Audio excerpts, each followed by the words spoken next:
I never expected to get locked in a dark, cramped storage room during the final dress rehearsal of our community theater production. Honestly, I thought the weirdest thing that would happen that night was forgetting my lines or tripping over the set pieces. But nope, turns out the guy who runs the tech booth backstage had other plans. And he wasn't just messing around. When the door clicked shut behind me and I realized it wasn't an accident, my heart jumped for all the wrong reasons. Okay, let me back up a bit. I'm Jake, a 27-year-old guy who just landed a small but meaningful role in a local play.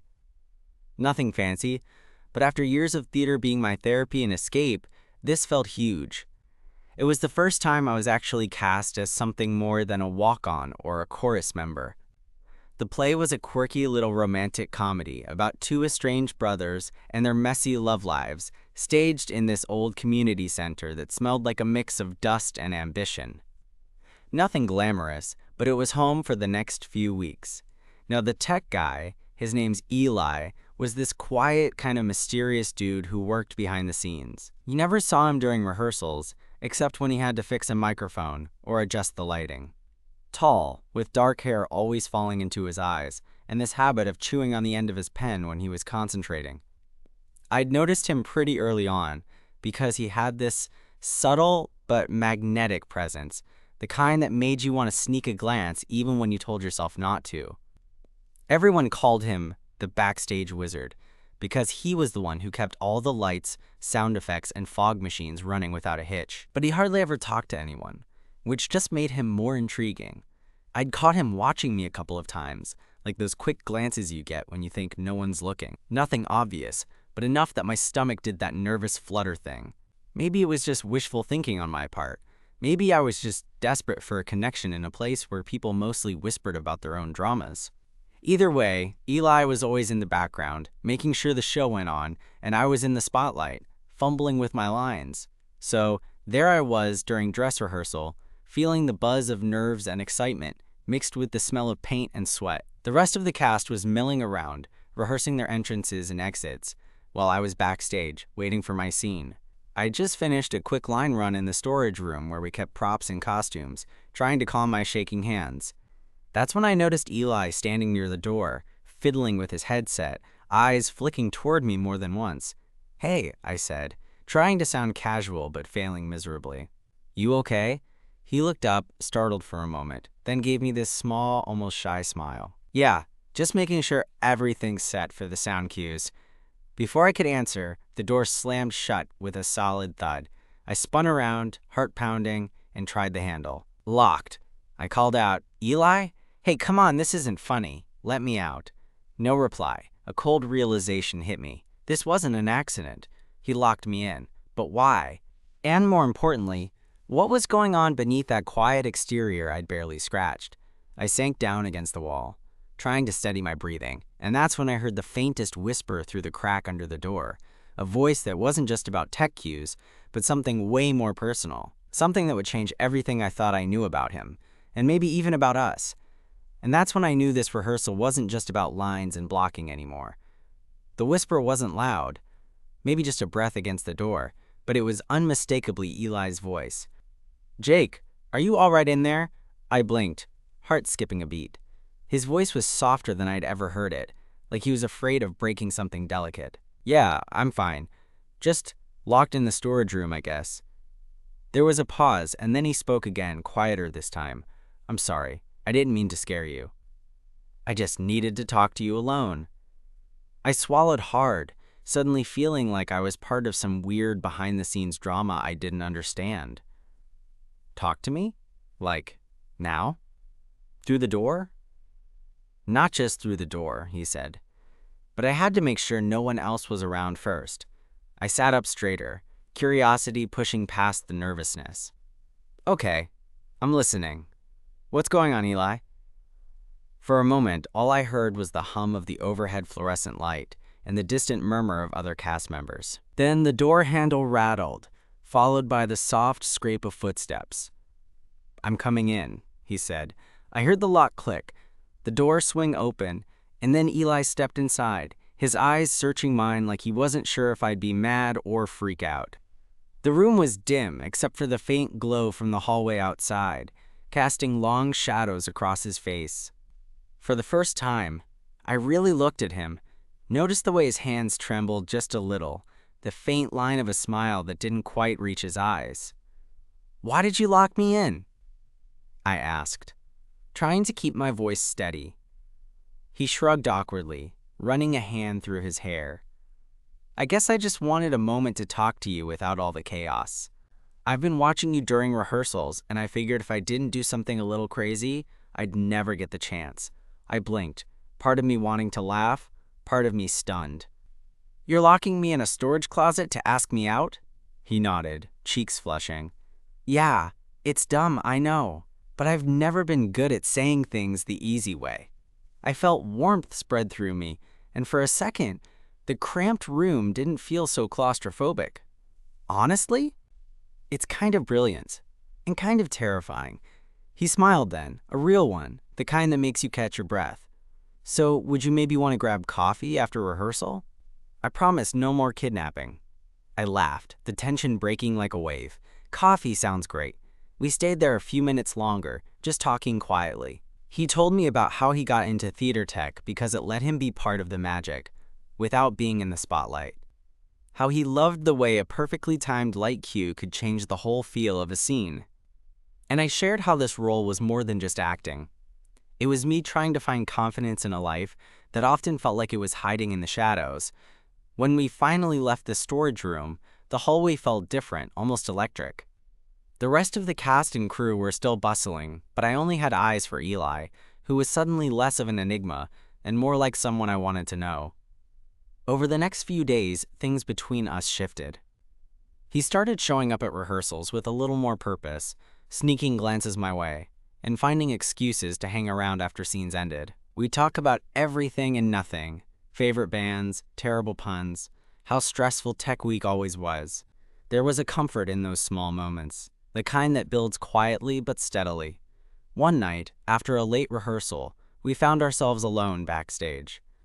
The rest of the crew had packed up and left, and the theater was dark except for the faint glow of exit signs. Eli was fiddling with the soundboard, and I was perched on a crate nearby, pretending to check my phone but really just watching him. "You know," he said suddenly, not looking up, "I never thought I'd be the guy to do something like locking someone in a closet." I smiled. "Well, it worked. I'm definitely paying more attention now." He laughed, a soft, genuine sound that made my chest tighten. Then he turned toward me, eyes steady. "Jake, I don't want to just watch from the shadows anymore. I want to be part of your story, if you'll let me." For the first time in a long time, I felt like maybe I wasn't alone in this after all. Like the guy who'd been hiding behind the tech booth wasn't just some background figure, but someone who saw me, and maybe, just maybe, wanted to stand beside me.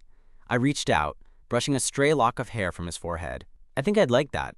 And just like that, the awkward backstage tech guy who locked me in a storage room became the unexpected start of something I never saw coming, a story worth telling.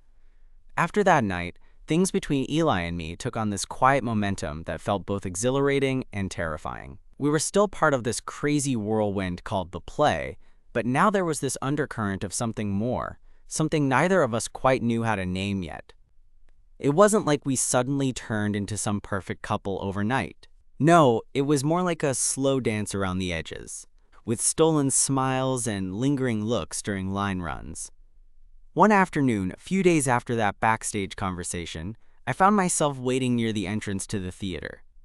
The sun was warm but dipping low in the sky, painting the parking lot in this golden light that made everything look softer. I was early for rehearsal, not that I minded.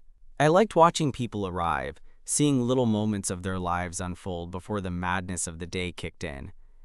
Eli pulled up in his beat-up hatchback about 10 minutes later, his hair a mess like always, and that same nervous energy I'd come to know well. When he saw me, his face lit up in a way that made my stomach do that flip again. "Hey," he said, sliding out of the car and stretching a bit as if to shake off the day. "Hey," I smiled, stepping closer. "You ready for tonight's scene? The one where I completely forget what I'm supposed to say?" He laughed, this warm, genuine sound. "You'll nail it. But if you do mess up, I'll be right there to cover for you with the sound effects." We both grinned, the kind of easy banter that made me think maybe this was exactly where I was meant to be. The theater felt different when I was with him. Less like a place of pressure and more like a space where we could just be ourselves.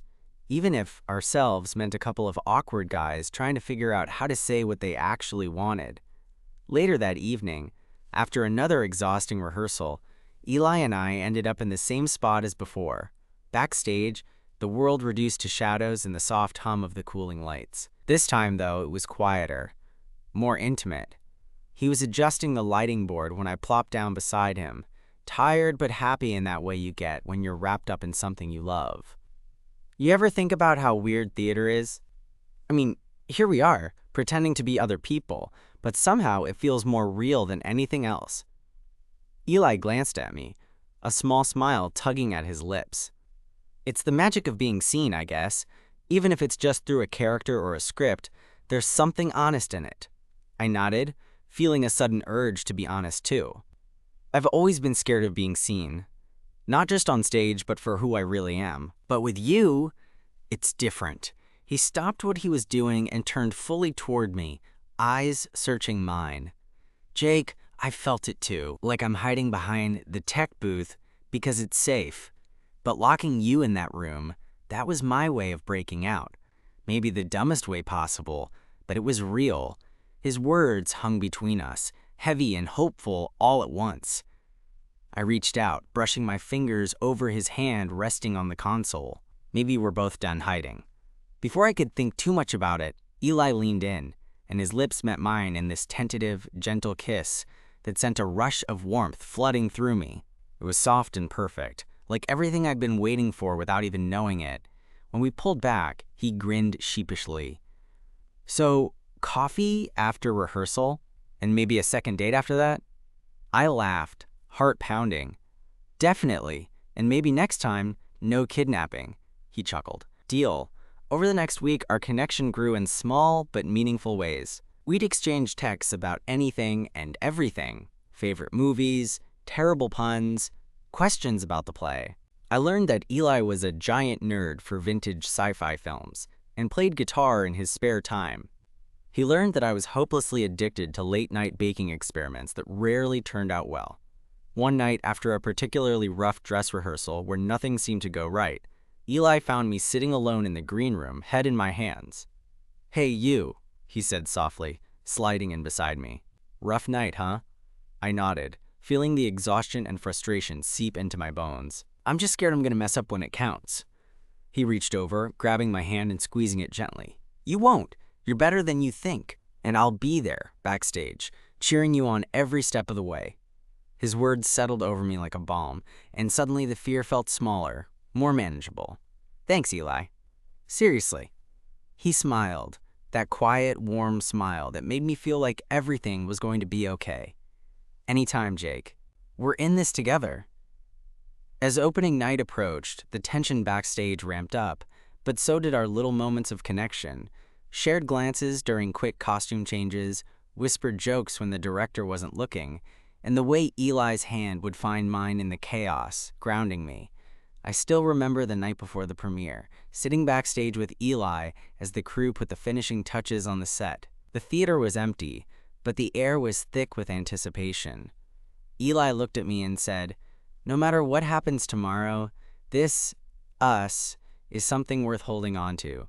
I nodded, heart full. "Yeah, it really is." And in that moment, surrounded by the hum of the theater's heartbeat, I realized something. Sometimes the most unexpected people, like the quiet tech guy who locks you in a room, can turn out to be the ones who change your whole story. Opening night was a blur. The adrenaline, the bright stage lights, the hum of the audience. It all mixed together into this surreal tool tale that made my nerves buzz in the best way possible.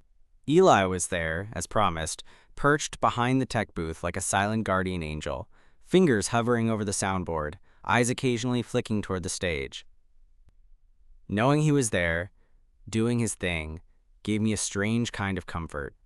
Backstage, there was the usual chaos. Quick costume changes, whispered reminders of lines, and the constant shifting of scenery. But amidst all that madness, Our little stolen moments felt like lifelines. A quick squeeze of the hand before going on, a shared smile during a scene change. Small things that tethered me to reality and to him. After the final curtain call, when the applause was still echoing in the theater, Eli found me in the green room. I was sweaty, heart racing, and riding the high of a performance I didn't totally screw up. "You killed it," he said, grinning like he was trying to hide how proud he was. I laughed, feeling the warmth spread through me. "Couldn't have done it without you." He shrugged, but the way his eyes softened told me he meant the opposite. We make a good team. That night, we ended up at a small coffee shop that stayed open late, sitting across from each other with steaming mugs and tired smiles. The conversation flowed easily, like we were the only two people in the world. We talked about everything, our hopes, the awkwardness of first gigs, the weird thrill of messing up and somehow making it work. At one point, Eli reached across the table and took my hand. "I've been wanting to do this for a while," he said, voice low. I squeezed his hand back, heart pounding. "Me too." And then he leaned in, and those late-night coffee kisses became the start of something I hadn't dared to dream of. Over the next few weeks, life settled into this new rhythm. The play continued its run, and each night felt a little less terrifying and a little more like home. Eli and I found ways to connect beyond the theater. The way he'd text me goofy memes during the day, or surprise me with a playlist full of songs he thought I'd like. I introduced him to my disastrous baking experiments, and he offered his brutally honest critiques, which somehow felt more supportive than harsh. One afternoon, we were sitting on the theater's rooftop during a break, feet dangling over the edge as the city buzzed below. The sun was warm on our skin, and the world felt wide open. "I never thought a tech guy could be this sweet," I teased, nudging him gently. He laughed, that same nervous smile playing at his lips. "Hey, we're full of surprises." I looked at him, really looked, and realized how much he'd become this unexpected center of my world. "You know, locking me in that storage room was the best terrible idea you've ever had." He chuckled, but then his expression grew serious. "I did it because I was scared. Scared you'd never notice me. Scared I'd never get a chance to say what I feel."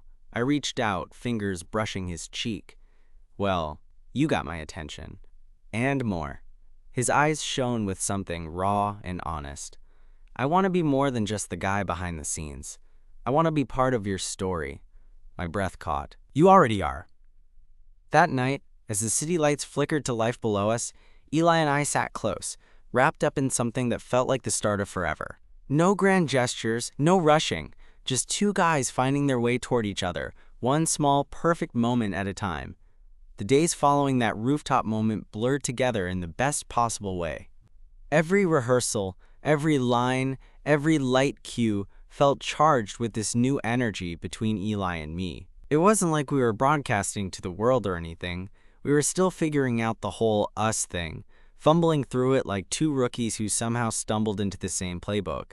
One afternoon, I caught Eli alone in the tech booth, headphones around his neck, staring at the soundboard like it held the answers to the universe. I leaned in the doorway, half expecting him to be nose-deep in cables and knobs, but instead, he looked up, surprised to see me. "Hey," I said, grinning. "Hey," he replied, smiling back, but there was something else in his eyes, like he'd been waiting for me to show up. I stepped inside, the familiar scent of electronics and old theater dust wrapping around me. "You've been quiet today. Everything okay?" He hesitated, fingers tapping a rhythm on the console. "I've been thinking." That sounds ominous. "Maybe," he admitted. "It's just this whole thing with us. It's new, and I'm not always sure how to handle it." I walked over and sat on the edge of the desk.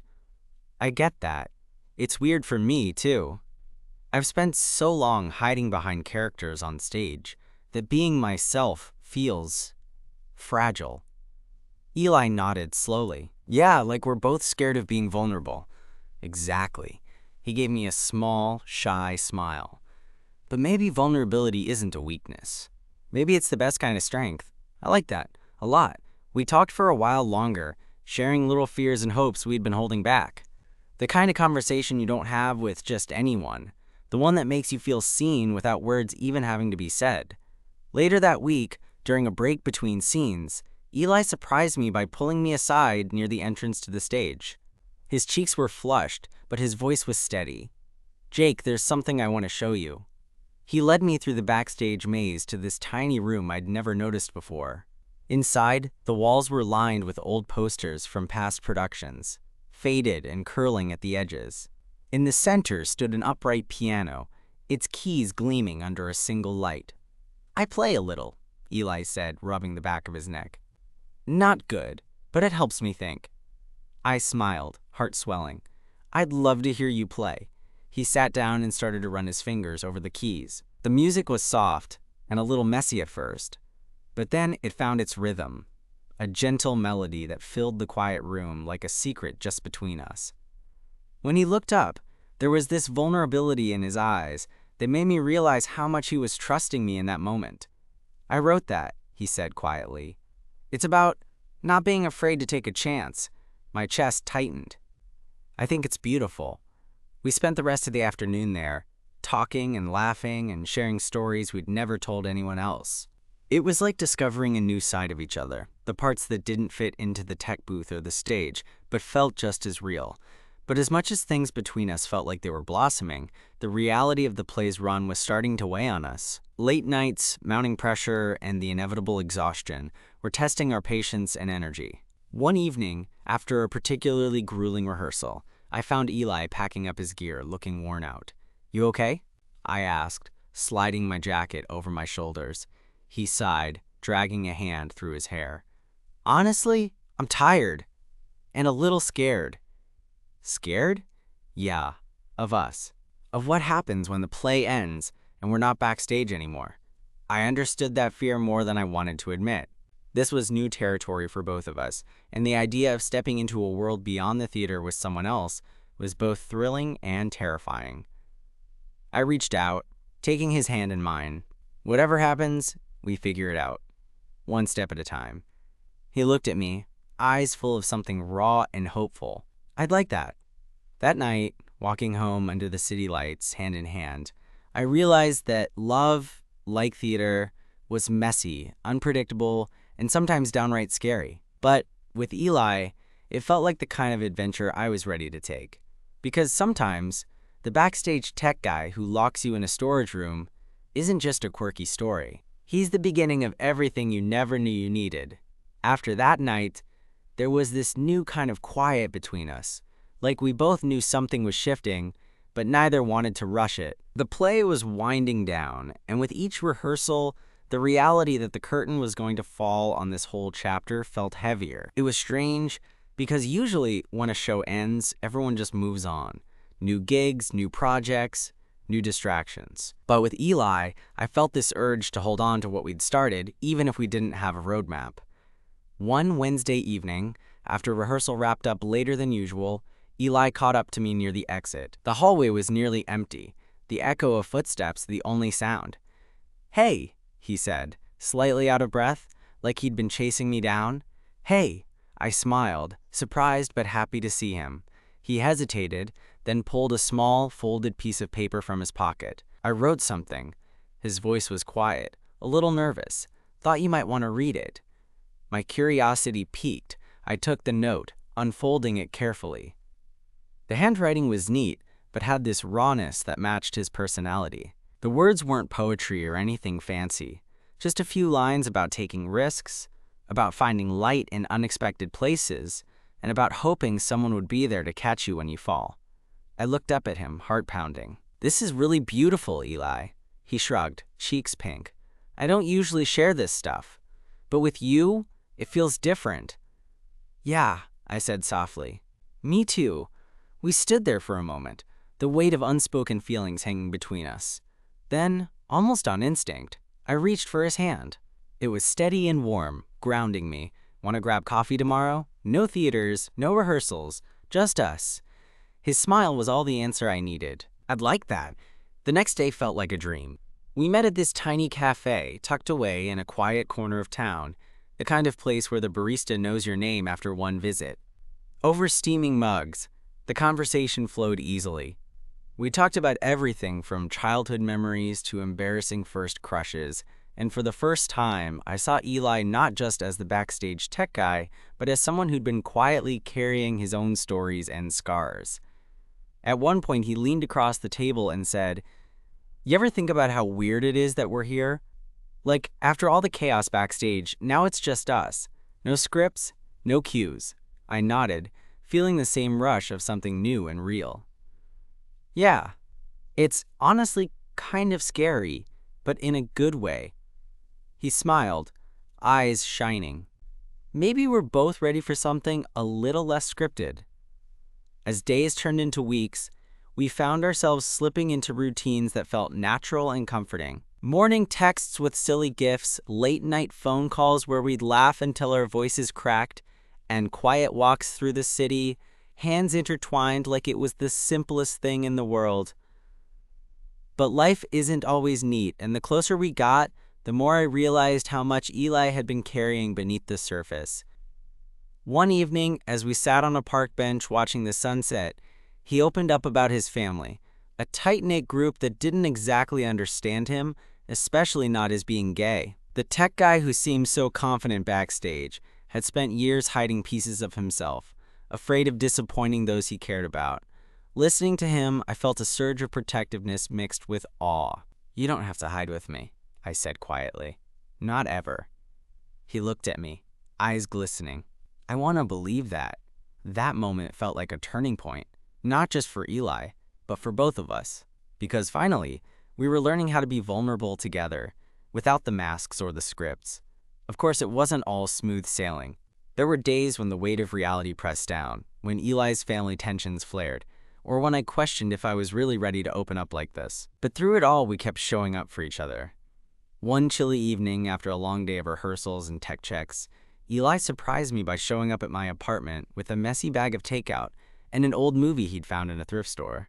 We curled up on my couch, sharing fries and laughter, the kind of ordinary night that suddenly felt extraordinary. "Thanks for being patient with me," he said, resting his head on my shoulder. I smiled, feeling the steady beat of his heart against mine. There's no one else I'd rather figure this out with, and as the credits rolled on the screen, I realized that sometimes the best stories aren't the ones written in scripts. They're the ones you live, messy and beautiful and real, with someone willing to lock you in a storage room just to make you notice them. The final night of the play arrived faster than I was ready for. Backstage buzzed with that familiar mix of nerves and excitement, but this time, there was something different in the air. It wasn't just the show ending. It was the closing of a chapter that had quietly reshaped both Eli and me. After the curtain fell and the applause faded, Eli and I found a quiet corner behind the stage, away from the crowd and the noise.